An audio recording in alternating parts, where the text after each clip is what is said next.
আজিয়া নারারে ইংরেজি মানে বেশি হচ্ছে বেশি মানে আর পানি ভিতর এখন আর তখন কিছু খাবার আদিয়ে মানে সালাফের বেশমিশা আর কতক্ষণ বাইরে না ফেরি দরজাতে দেখি দেওয়াল বোন ফেললে সদু করে গিয়ে গো আর সদন এখন পরিবার কথা এখন আর পয়সা লইরা ছোটো সারা পড়ন লইরা আর খ্যাঙ্গুম ভরে যাই আর এখন এখন ব্যবস্থা করি দেন আর এটা মানে ওয়াশরুমও নাই ওয়াশরুমও তো জানি ভার পানি হেনে ভারেন পানির ব্যবস্থা আরও সংকট বেশি আরও মানে সিরিয়াস বেশি পানি যি বেশি হাফ নারকন পানি আনিবে শনাই দিলে হলুক ফল নাই তারা এখন মানে শুকনো এখনও কিছু খাবার ব্যবস্থা আর একখানা গলি বাজি ভালো বই না আর বেশি একটা ইয়ে করি ঘর দুয়ার করি আর রান্না বান্না ব্যাগ কিছু শেষ।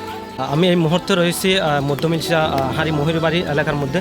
এখানকার যে মানুষ রয়েছে তারা মধ্যবিত্ত হওয়ার কারণে এখানকার যে ঘরগুলো রয়েছে সেগুলো অলমোস্ট মাটির ঘর, যার কারণে পানি ওঠার সাথে সাথেই এই দেওয়ালগুলো কিন্তু পড়ে গেছে। আমরা সেরকমটা দেখতে পাচ্ছি। এখানকার মানুষজন কিন্তু অনাহারে দিন কাটাচ্ছেন, শুকনো খাবারের কোনো ব্যবস্থা করতে পারেন না। এখন এই মুহূর্তে ওনার থেকে জানতে চাইব এই এলাকার পরিস্থিতি সম্পর্কে। ধন্যবাদ আপনাকে। আপনারা জানেন আজকে 4-5 দিন ধরে আমরা এখানে পানিবন্দী অবস্থায় আছি।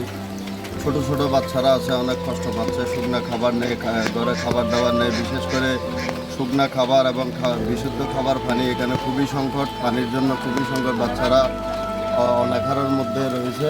এবং আপনারা জানেন এই যে এখানে বিভিন্ন মিডিয়া কর্মী আমরা বিভিন্ন জনকে জানিয়েছি, সবাই মোটামুটি আশ্বস্ত করেছে। কালকে একটা সংগঠন আসছিল, সংগঠন এসে আমাদেরকে কিছু সামান্য শুকনো খাবার দিয়েছে, আমরা তাদেরকে ধন্যবাদ জানাই। এবং বিশেষ করে এই যে এলাকার লোকজন সবাই যারা মধ্যবিত্ত পরিবার আছেন এবং সবার পাশে দাঁড়ানোর জন্য সমগ্র বাঁশখালীবাসী এবং বিভিন্ন যারা আপনার বাইরের বিভিন্ন সংগঠনে কাজ করতেছেন সবার প্রতি দৃষ্টি আকর্ষণ করব, আপনারা এসে আমাদের পাশে দাঁড়ান, এই বন্যার্থদের পাশে দাঁড়ান, আমরা সেইটুকু আশা রাখি।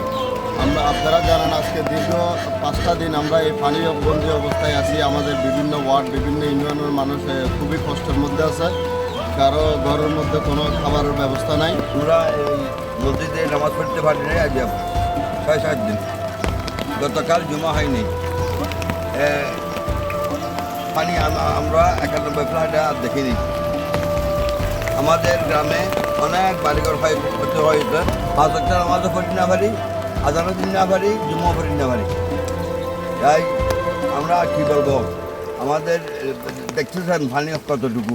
আমি এই মুহূর্তে আছি 3 নম্বর কানকানাবাদ ইউনিয়নের নোয়াপাড়া এলাকায়। এখানে যে বন্যা দুর্গত এলাকা মানুষের যে চিত্র সেটি আমরা একটু দেখানোর চেষ্টা করব। সেই সাথে এখানকার যে স্থানীয় বাসিন্দা রয়েছেন মসজিদের ইমাম, ওনার সাথে একটু কথা বলার চেষ্টা করবো। এখানে কীরকম মানুষ দুর্ভোগের মধ্যে রয়েছে। সম্মানিত দর্শক শ্রোতা, আসসালামু আলাইকুম ওয়া রাহমাতুল্লাহি ওয়া বারাকাতুহু।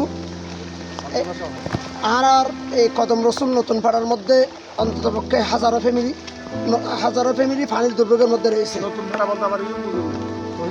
তহসিলদার নতুন পাড়া হাজারো ফ্যামিলি পানির দুর্ভোগের মধ্যে রয়েছে, পাহাড়ি ঢলের। এবং আমাদের মা বোনরা বিশেষ করে অনেক কষ্ট, গর্ভবতী মহিলারা, গবাদি পশু এবং আমাদের এলাকার বৃদ্ধ যারা আছে তারা অনেক কষ্টের মধ্যে রয়েছে। তাই আপনারা যেভাবে পারেন যেভাবে সহযোগিতা করতে পারেন আপনারা সকলে সহযোগিতা হাত বাড়িয়ে দেবেন। বিশেষ করে বিত্তবানদের প্রতি অনুরোধ রয়েছে, আপনাদের সকলের সহযোগিতা একান্ত কাম্য। এখানে কতটুকু পর্যন্ত পানি হয়েছে? সর্বোচ্চ কোমর পর্যন্ত পানি হয়েছে। এখানে আপনার কোনো ঘর বাড়ি পড়ে গেছে এরকম কোনো? এখানে সমস্ত মাটির ঘর যেগুলো আছে 100টাই মাটির ঘর পড়ে গেছে।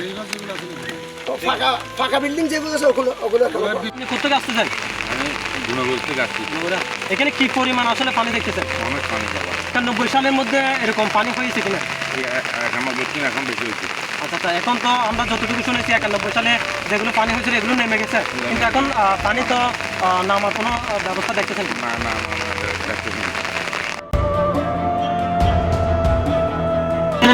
পরিস্থিতি কেমন? বেশি খারাপ বলতে মানে ক্ষতিকর বেশি। আর আমাদের খাবার পানিরও সমস্যা প্রকৃতির সমস্যা আপনাদের এখানে ঘরের মধ্যে কতটুকু পানি উঠেছে? ইয়ার উপরে তো 2 ফুটের মতো দিতে হবে। আচ্ছা, আমরা এখানে শুনেছি ওনাদের এখনো পর্যন্ত কোমর সমান পানি রয়েছে, সেরকমটা ওনারা বলতেছে। প্রায় বসবাসের যে অনুপযোগী হয়ে উঠেছে। ওনারা কিন্তু এখনো পর্যন্ত রান্না করার মতো কোনো পরিবেশ সৃষ্টি হয়নি। আরও 4-5 দিনের মধ্যে এরকম পরিবেশ সৃষ্টি হবে বলে মনে হয় না।